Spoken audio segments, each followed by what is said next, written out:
hope you all had an excellent spring break. This week we're going to start talking about how being in a group can influence people, whether it makes them more altruistic or more indifferent. I have one quick announcement. You may have been able to see your classmates' responses looking at quiz format. The majority vote was in favor of the status quo, so I'll keep the format of the quizzes as it has been in the past. I will go over feedback from Week 8 activities, and then I will do brief introductions to Modules 17, 18, and 19, and then I'll go over the activities for this week. To start, I will review feedback from your outlines that you turned in. Overall, I thought you did a great job. As I mentioned, I did give you a lot of feedback in there, so make sure that you read through it carefully and apply some of the suggestions that I made. I will also briefly go over Online Post 7, and I will have feedback for Exam 2 next week. So I broke up the feedback for the outlines into different sections. First, I just have some general comments. I wanted to mention that the comments that I made in papers were live, so it was while I was actually reading it. I didn't go back and then edit a comment later on, so you're getting kind of a running commentary of my reaction as I'm reading through it.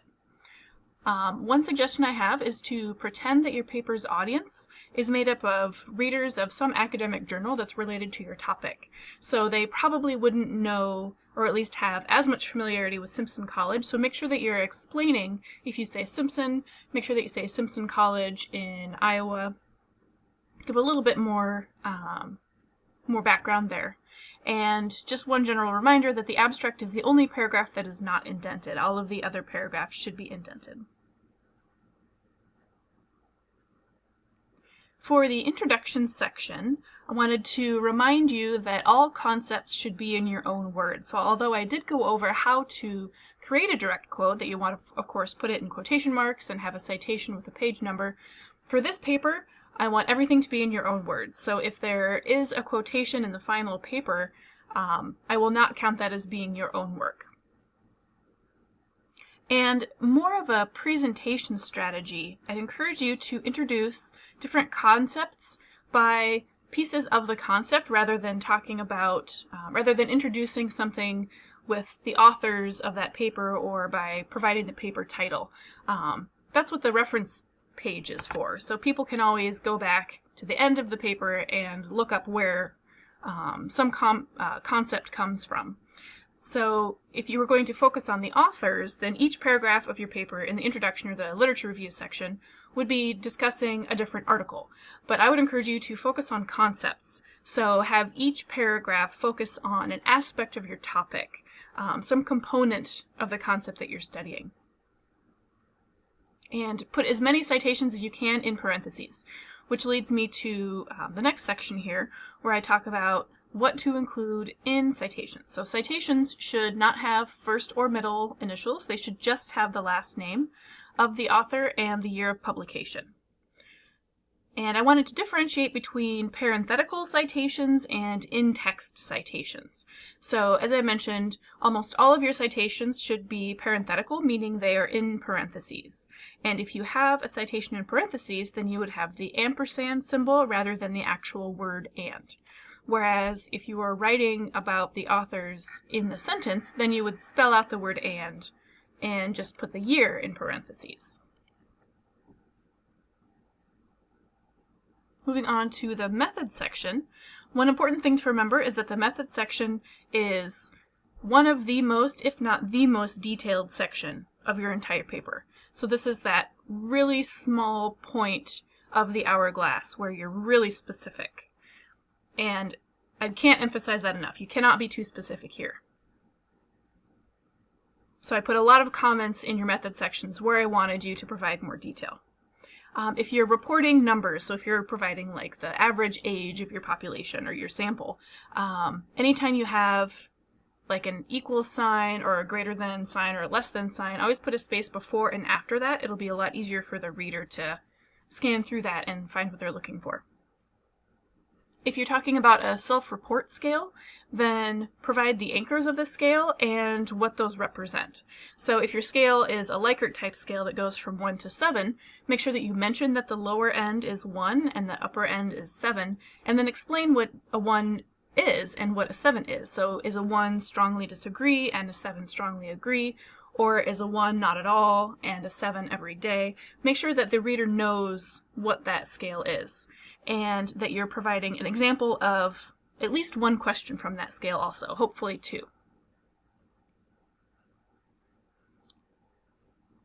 And some of you mentioned the diversity of the population or the sample. This might be taken from that sample paper that I provided. This is also related to the discussion section, so I'll actually come back to that point in just a second.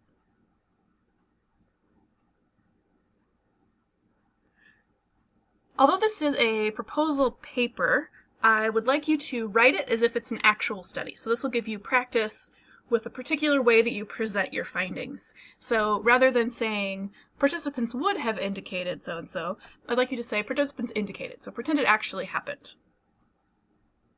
Another thing to remember for the results section is that sample statistics and inferential statistics, depending on what kind of analyses you're doing for your project, are italicized. So if you have an N representing the sample size, then you would italicize the N.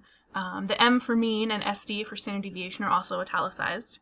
And any inferential statistics. So if you do an F test related to ANOVA, if you do a t-test where you're comparing two groups, a lot of you mentioned that you would be comparing groups. Make sure that you are italicizing the T for that t-test, and also the P for the probability value, the associated probability value for any inferential statistics that you're doing.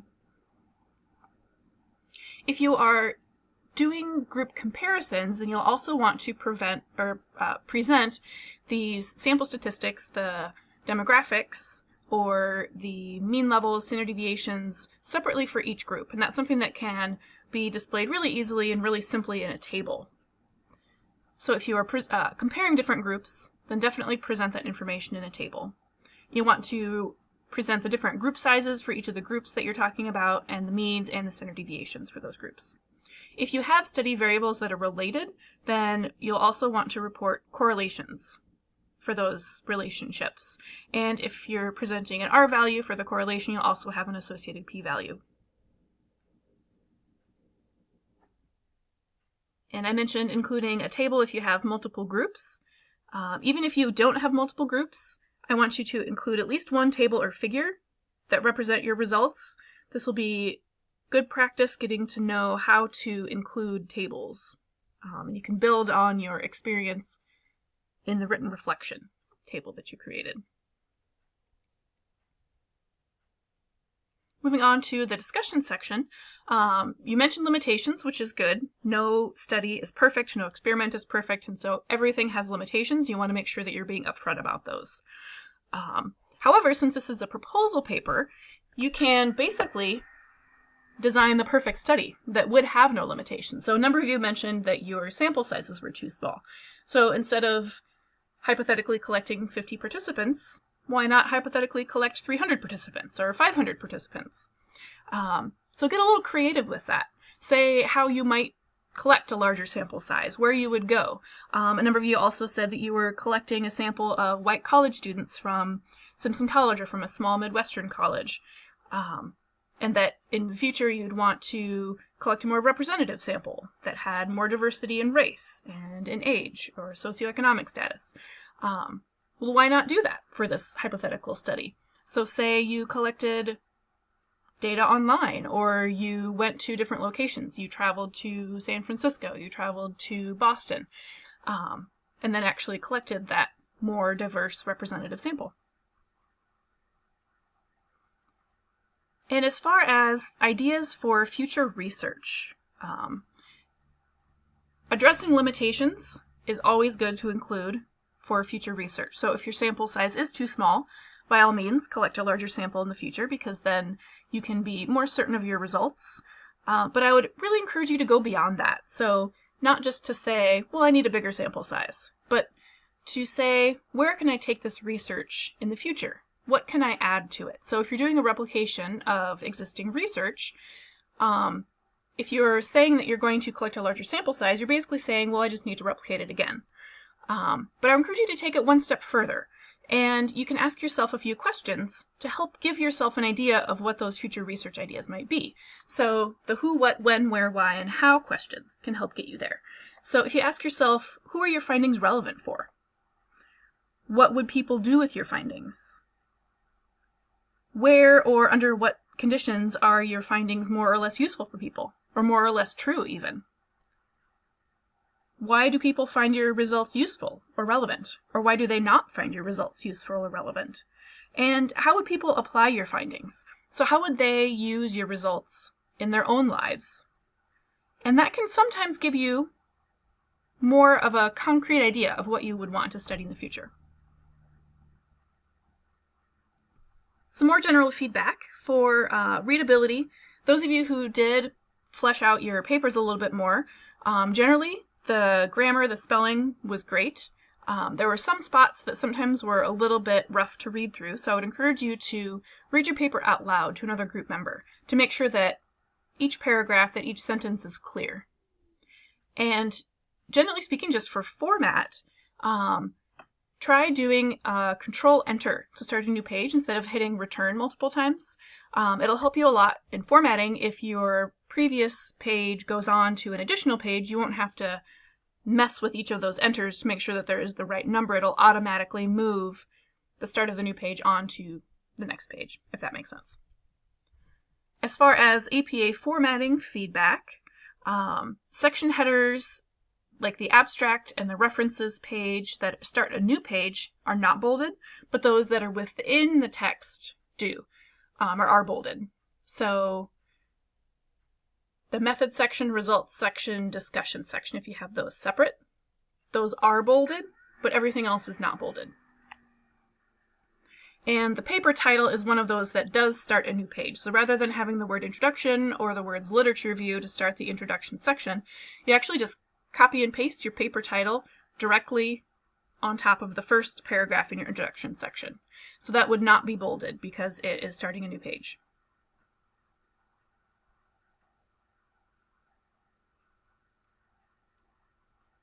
And I will do a quick demonstration to show you how to center title page text and to modify the page 1 header.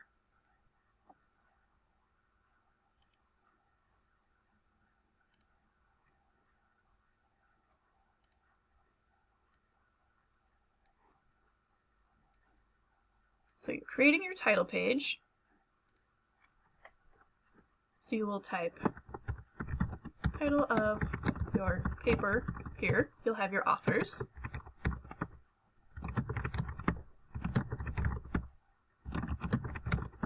And then your institutional affiliation here.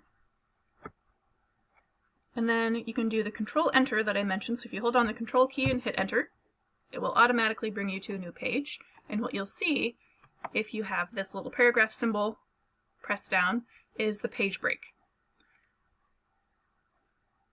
So if you just highlight that particular content and you go to Layout and Page Setup,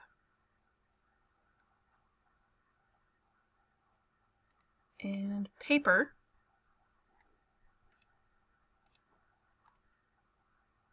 just kidding, Layout, then pick Center Vertical Alignment, so that tells you where it's aligned vertically on the page. So you'll pick Center there, and then only apply to selected text. Then hit OK, and you can see this automatically drops it down. So if I scroll out a little bit, you can see it automatically drops it down to the center of the page. So then I can do the rest of the formatting that I want to do. So I can Control A to select everything, and then I all at once can do Times New Roman size 12. And I can highlight just this part and center that in the page. So a number of you listed each of these vertically. I would encourage you to list these horizontally. If it goes on to the next page, that's fine. Then to do the header,